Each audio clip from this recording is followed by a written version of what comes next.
నమో హరిహరాభ్యాం. కార్తీక పురాణము 1వ అధ్యాయము. కార్తీక మహత్యమును గురించి జనకుడు ప్రశ్నించుట. శ్రీ మదాఖిలాండకోటి బ్రహ్మాండమందలి ఆర్యవర్తమందు నైమిషారణ్యములో సౌనకాది మహామునులతో నొక ఆశ్రమము నిర్మించుకొని సకల పురాణములు పుణ్యచరిత్రలు వారికి వినిపించుచు సుత మహాముని కాలము గడుపుచుండెను. ఒకనాడు సౌనకాది మునులు గురుతుల్యుడగు సుతుని గాంచి, ఆర్య, తమ వలన అనేక పురాణేతిహాసములు వేద వేదాంగముల రహస్యములు సంగ్రహముగా గ్రహించినారము.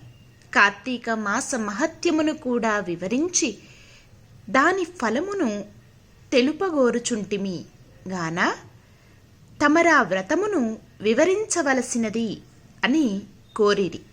అంత నా సుత మహర్షి, ఓ మునిపుంగవులారా, ఒకప్పుడు ఇదే కోరికను నారదుడు సృష్టికర్తయగు బ్రహ్మను కోరుకొనగా, బ్రహ్మదేవుడు అతనికి విష్ణుమూర్తి, లక్ష్మీదేవికి సాంబశివుడు పార్వతీదేవికి తెలియచేసిన విధముగా నా కథను వినిపించెదను. అట్టి పురాణ కథను మీకు తెలియచేయుదును. ఈ కథను వినుట వలన మానవులకు ధర్మార్థములు కలుగుటయే కాక ఇహమందును పరమందును సకల ఐశ్వర్యములతో తులతూగుదురు. కావున శ్రద్ధగా నాలకింపుడని ఇట్లు చెప్పెను.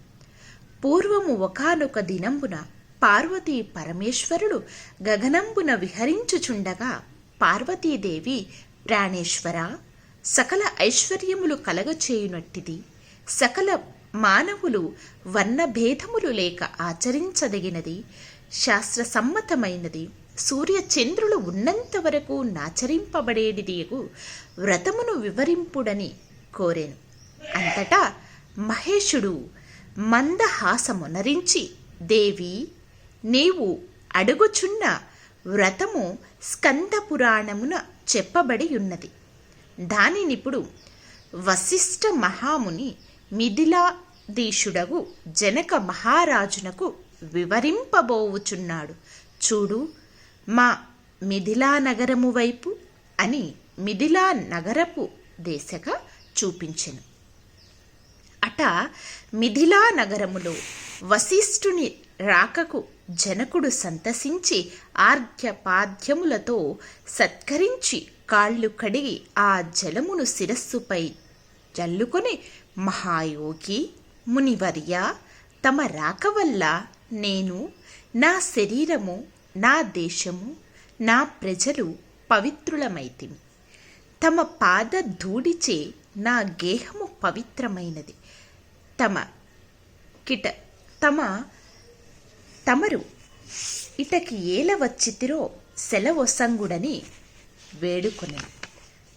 అందులకు వశిష్ఠుడు, జనక మహారాజా, నేనొక మహాయజ్ఞము చేయ తలపెట్టి తిని, దానికి కావలసిన అర్ధబలము, అంగబలము నిన్నడిగి క్రతువు ప్రారంభించమని నిశ్చయించి ఇటుకి వచ్చి తిని అని పలుకగా, జనకుడు, మునిచంద్రమా, అటులనే ఇత్తును, సంశయము తీర్చుకోదలచి తిని.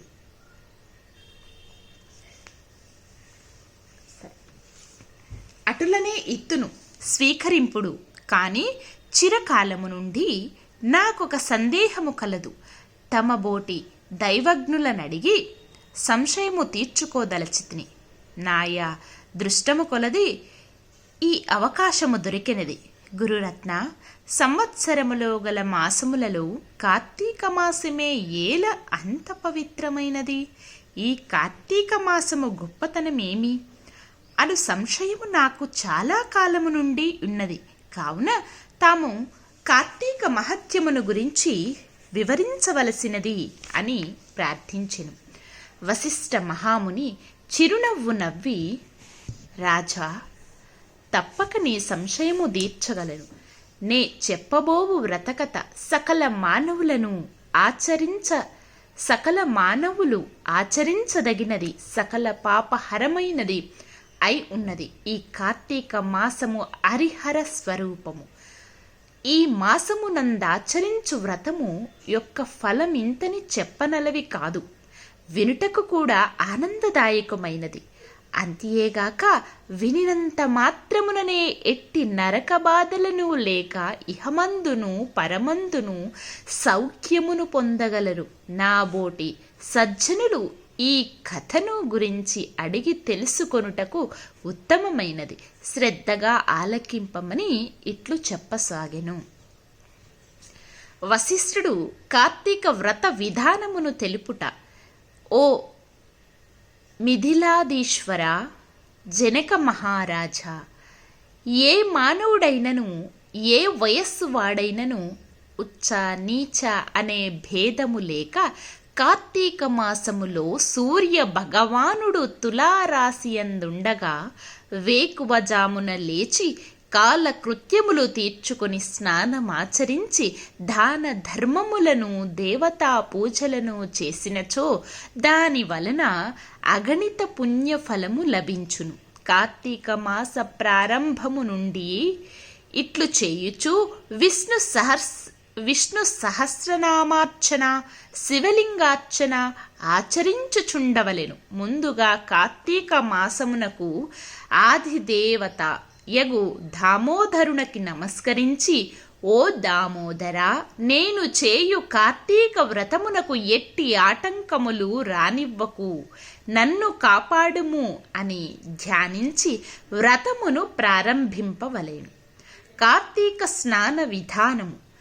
ఓ రాజా, ఈ వ్రతమాచరించు దినములలో సూర్యోదయమునకు పూర్వమే లేచి కాలకృత్యములు తీర్చుకొని నదికి పోయి స్నానమాచరించి గంగకు, శ్రీమన్నారాయణునకు, పరమేశ్వరునకు, భైరవునకు నమస్కరించి సంకల్పము చెప్పుకొని మరల నీట మునిగి సూర్య భగవాన్నకు ఆర్ఘ్య ప్రధానమొసంగి పితృదేవతలకు క్రమ ప్రకారముగా తర్పణములొనర్చి గట్టుపై 3 దోసిళ్ల నీళ్లు పోయవలెను. ఈ కార్తీక మాసములో పుణ్య నదులైన గంగా, గోదావరి, కృష్ణ, కావేరి, తుంగభద్ర, యమున మున్నగు నదులలో ఏ ఒక్క నదినైనను స్నానమాచరించిన ఎడల గొప్ప ఫలము కలుగును. తడి బట్టలు వీడి మడి బట్టలు కట్టుకొని శ్రీ మహావిష్ణువునకు ప్రీతికరమైన పుష్పములను తానే స్వయముగా కోసి తెచ్చి నిత్య ధూప దీప నైవేద్యములతో భగవంతుని పూజ చేసుకొని గంధము తీసి భగవంతునికి సమర్పించి తాను బొట్టు పెట్టుకొని పిమ్మట అతిథి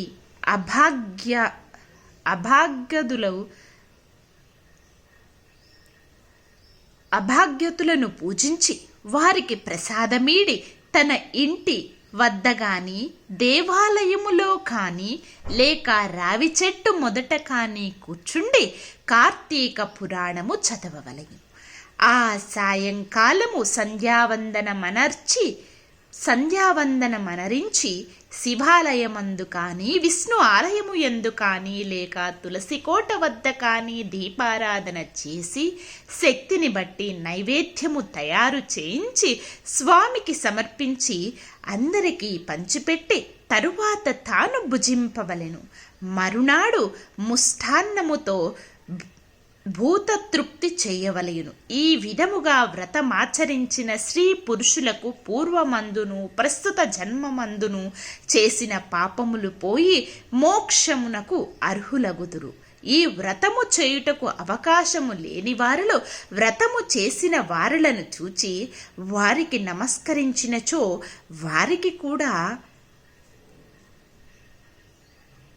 తత్సమాన ఫలము దక్కును. ప్రథమాధ్యాయము మొదటి రోజు పారాయణం సమాప్తం.